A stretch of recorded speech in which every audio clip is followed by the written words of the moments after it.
नमस्कार, चंडीगढ़ से आपका स्वागत है। मैं हूं आरजू। आइए सबसे पहले नजर डालते हैं कुछ अहम खबरों पर। प्रधानमंत्री आज शाम वर्चुअल माध्यम से दावोस में विश्व आर्थिक मंच की बैठक को करेंगे संबोधित। पंजाब में अब होंगे 20 फरवरी को। 16 फरवरी को गुरु रविदास जयंती के मद्देनजर चुनाव आयोग ने मतदान की तिथि में किया बदलाव। और हरियाणा के खेल राज्य मंत्री के अनुसार राज्य की भाजपा सरकार ने खेलों को प्रोत्साहित करने के लिए बड़े स्तर पर किए कार्य। अब समाचार विस्तार से। प्रधानमंत्री नरेंद्र मोदी ने आज देर शाम 8:30 बजे वीडियो कॉन्फ्रेंस के जरिए दावोस में विश्व आर्थिक मंच की बैठक को संबोधित करेंगे। ये विश्व की स्थिति पर विशेष व्याख्यान देंगे। विश्व आर्थिक मंच की बैठक को कई नेता संबोधित करेंगे। वे जलवायु परिवर्तन, सामाजिक संबंधी और वैक्सीन के मुद्दे पर समानता जैसे अत्यंत महत्वपूर्ण मुद्दों के बारे में अपना नजरिया, अंतर्दृष्टि और योजनाओं को साझा करेंगे। पंजाब विधानसभा के आगामी चुनाव में अब 20 फरवरी को मतदान होगा। इससे पहले पंजाब में 14 फरवरी को मतदान होना था, परंतु पंजाब के लगभग सभी राजनीतिक दलों ने 16 फरवरी को गुरु रविदास जयंती के चलते चुनाव आयोग को मतदान की तिथि बढ़ाने पर विचार करने का आग्रह किया था, जिस पर विचार करते हुए अब भारतीय चुनाव आयोग ने मतदान की तिथि बदल दी है तथा 20 फरवरी को पंजाब में मतदान होगा। अब 25 फरवरी को अधिसूचना जारी की जाएगी तथा 1 फरवरी तक नामांकन भरे जा सकेंगे। 4 फरवरी को नामांकन वापस लिए जा सकते हैं तथा अब मतदान 20 फरवरी को होगा। मतगणना 10 मार्च को की जाएगी। पंजाब विधानसभा के मौजूदा आम चुनाव में भारतीय चुनाव आयोग द्वारा मीडिया कर्मियों को पोस्टल बैलेट सुविधा के माध्यम से मतदान करने की आज्ञा दे दी गई है। पंजाब के मुख्य चुनाव अधिकारी डॉक्टर एस करुणा राजू के समक्ष बीते दिनों मीडिया कर्मियों ने प्रेस कॉन्फ्रेंस के दौरान उनको अनुस्थित वोटरों की सूची में शामिल करने की मांग की थी, ताकि वह पोस्टल बैलेट सुविधा का प्रयोग करके अपना मतदान कर सकें। काफी लंबे समय से चली आ रही इस मांग पर विचार करते हुए भारतीय चुनाव आयोग ने मीडिया कर्मियों को पोस्टल बैलेट सुविधा का उपयोग करने की इजाजत दे दी है, जबकि इससे पहले आयोग ने 80 साल तथा इससे अधिक उम्र के वोटरों, दिव्यांग व्यक्तियों तथा कोविड पॉजिटिव मरीजों को पोस्टल बैलेट से मतदान की आज्ञा दी थी। मुख्य चुनाव अधिकारी ने स्पष्ट किया है कि पोस्टल बैलेट सुविधा का प्रयोग करने वाला कोई भी व्यक्ति पोलिंग स्टेशन पर जाकर मतदान नहीं कर सकेगा। चुनाव आयोग द्वारा दी गई यह सुविधा पंजाब विधानसभा के मौजूदा आम चुनाव में मतदान वाले दिन ड्यूटी पर तैनात होने के कारण अपने अपने पोलिंग स्टेशनों पर उपस्थित न होने वाले वोटरों की श्रेणियों के अतिरिक्त है। इसके अलावा आयोग के नोटिफिकेशन के अनुसार यदि मतदान वाले दिन अन्य जरूरी सेवाओं वाले मतदाता जैसे कि all India radio, Doordarshan, post तथा टेलीग्राफ, खाद्य नागरिक आपूर्ति एवं उपभोक्ता मामले, बिजली, रेलवे, स्वास्थ्य इत्यादि विभाग से संबंधित कोई कर्मचारी या अधिकारी ड्यूटी पर तैनात रहता है तो वह भी इस सुविधा का लाभ ले सकता है।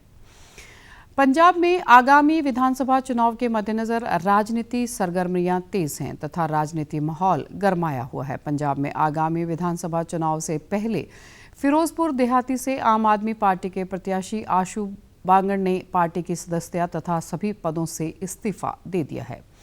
उन्होंने आम आदमी पार्टी की सदस्यता से इस्तीफा देते हुए आम पार्टी तथा पार्टी नेताओं पर आरोप लगाते हुए कहा कि आम आदमी पार्टी में वॉलंटियर की आवाज को दबाया जा रहा है, पंजाब की लीडरशिप को दरकिनारा किया जा रहा है। पंजाब में केवल एक ही नेता राघव चड्ढा अपनी बात कहते हैं। आशु बांगड़ ने पार्टी में आरोप लगाते हुए कहा कि अब आम आदमी पार्टी कोई पार्टी नहीं है, बल्कि यह एक कंपनी के तौर पर पंजाब को चलाना चाहती है। उन्होंने कहा कि पंजाब में पार्टी को जिन लोगों ने खड़ा किया है, अब इस पार्टी में उनकी कोई जगह नहीं है, जिसका सबूत वह खुद है। पंजाब में कहा जा रहा है कि अगर नेताओं की बात नहीं सुनी जाएगी तो आपकी टिकट काट दी जाएगी। इस वजह से ऐसे मानसिक दबाव के चलते वे इस्तीफा दे रहे हैं। हरियाणा के खेल राज्य मंत्री संदीप सिंह ने कहा कि भारतीय जनता पार्टी ने उन पर विश्वास करके उन्हें खेल मंत्री बनाया, चाहे उनकी कोई राजनीतिक पृष्ठभूमि नहीं थी। उन्होंने हरियाणा में भाजपा सरकार की खेल नीतियों की प्रशंसा करते हुए कहा कि हरियाणा में युवाओं को खेलों के प्रति प्रोत्साहित करने तथा खिलाड़ियों को सुविधा देने के लिए बड़े स्तर पर कार्य किए गए हैं। उन्होंने कहा कि हरियाणा में खिलाड़ियों को ओलंपिक खेलों में जाने से पहले भी धन की सुविधा दी गई। उन्होंने पंजाब में खेल सुविधाओं की बात करते हुए कहा कि एक समय पंजाब के खिलाड़ियों को तमाम सुविधाएं मिलती थी, परंतु आज के समय स्थिति अलग है।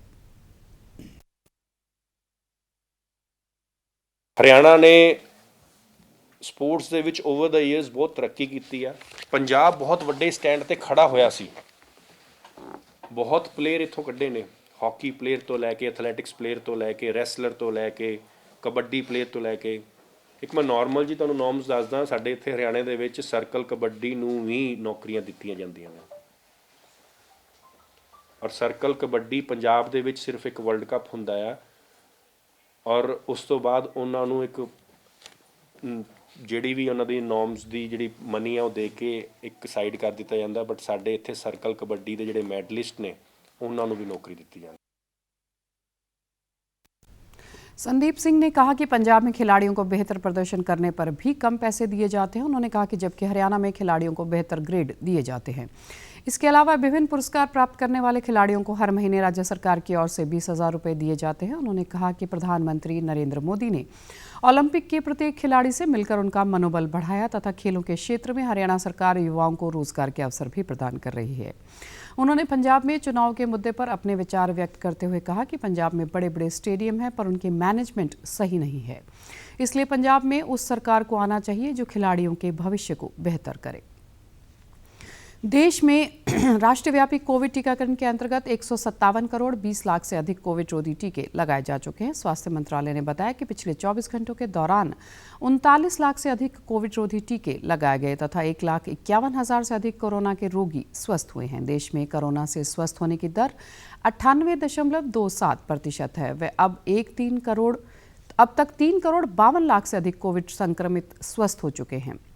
स्वास्थ्य मंत्रालय ने बताया कि देश में पिछले 24 घंटों के दौरान 2,58,000 से अधिक कोविड के नए मामले दर्ज किए गए हैं। इसके अलावा देश में अब तक ओमिक्रॉन के कुल 8,209 मामले सामने आए हैं, जिनमें से 3,109 मरीज स्वस्थ हो चुके हैं। चंडीगढ़ में पिछले 24 घंटों के दौरान कोरोना वायरस के 1,358 नए मामले मिले हैं तथा शहर में एक्टिव मामलों की संख्या 9,203 है। चंडीगढ़ में टीकाकरण अभियान के निरंतर जारी है तथा कल तक 10,60,000 से अधिक लोगों को वैक्सीन की पहली डोज तथा 8,29,000 से अधिक लोगों को वैक्सीन की दूसरी डोज लगाई जा चुकी है। इसके अतिरिक्त स्वास्थ्य कर्मियों, फ्रंटलाइन वर्करों व 60 वर्ष से अधिक आयु के लोगों को बूस्टर डोज लगाने का कार्य भी जारी है। शहर में 15 से 18 वर्ग के किशोरों में टीकाकरण के प्रति विशेष उत्साह है। प्रशासन की ओर से भी किशोरों के टीकाकरण के लिए विशेष प्रबंध किए गए हैं। वैक्सीन लगवाने वाले किशोरों ने टीकाकरण को कोरोना से बचाव के लिए जरूरी बताते हुए सभी किशोरों को शीघ्र टीकाकरण की अपील की। मैं आज यहाँ पे वैक्सीन लगवाने आई हूँ। मेरी वैक्सीन हो गई है, आप भी सब लगाएं वैक्सीन ताकि हम कोविड से बचें और आने वाली पीढ़ी हमारी बची हो। चंडीगढ़ में कल तक 43,199 किशोरों को वैक्सीन की पहली डोज लगाई जा चुकी है, जबकि इस आयु वर्ग के शहर में 72,000 किशोरों के टीकाकरण का लक्ष्य है, जिसके अनुसार 60% किशोरों को शहर में वैक्सीन की पहली डोज दी जा चुकी है। हरियाणा के राज्यपाल श्री बंडारू दत्तात्रेय ने कोविड रोधी टीकाकरण अभियान के 1 वर्ष पूरा होने पर सभी कोरोना योद्धाओं के कार्य तथा साहस की सराहना की है। राज्यपाल ने कहा कि इस अभियान की सफलता में सरकारी अधिकारियों, डॉक्टरों, पैरामेडिकल स्टाफ, सामाजिक व धार्मिक संस्थाओं के साथ साथ स्वयं सेवकों का महत्वपूर्ण योगदान रहा है। उन्होंने कहा कि कोरोना योद्धाओं की कड़ी मेहनत तथा प्रतिबद्धता के कारण ही देश में 156 करोड़ से अधिक कोरोना रोधी डोज दी जा चुकी हैं, जिनमें से 59 करोड़ लोगों की वैक्सीन की दोनों डोज लगाई जा चुकी हैं। उन्होंने कहा कि भारत विश्व का पहला देश है जहां एक दिन में 2.5 करोड़ कोविड रोधी वैक्सीन लगाई गई। राज्यपाल ने कहा कि हरियाणा में भी कोविड रोधी टीकाकरण अभियान के अंतर्गत सराहनीय कार्य हुआ है। उन्होंने बताया कि हरियाणा में अब तक 3 करोड़ 78 लाख से अधिक कोविड रोधी डोज लगाई जा चुकी हैं। उन्होंने हरियाणा वासियों से टीकाकरण करवाने तथा कोरोना से बचाव के लिए सरकार द्वारा निर्धारित प्रोटोकॉल के नियमों का पालन करने की अपील की है। अब खबरें फटाफट। प्रसिद्ध कथक सम्राट पंडित बिरजू महाराज का हुआ निधन। राष्ट्रपति, उपराष्ट्रपति, प्रधानमंत्री सहित अन्य नेताओं ने पंडित बिरजू महाराज के निधन पर शोक किया व्यक्त। पंजाब विधानसभा चुनाव के मद्देनजर भारतीय जनता पार्टी की आज नई दिल्ली में हो रही है अहम बैठक। मौसम विभाग ने पंजाब, हरियाणा तथा दिल्ली में अगले 24 घंटों के दौरान भीषण सर्दी की जताई संभावना। पहाड़ों पर हो रही ताज़ा बर्फबारी, मैदानी इलाकों में कोहरे तथा बादल छाने के कारण बड़ी ठंड से लोगों को सर्दी से नहीं मिली राहत। कोरोना वायरस का खतरा अभी टला नहीं है, इसलिए सभी से निवेदन है बाहर जाने के समय मास्क जरूर पहनें, सामाजिक दूरी बनाए रखें, बार बार अपने हाथ साबुन से धोएं और सैनिटाइजर का इस्तेमाल करें।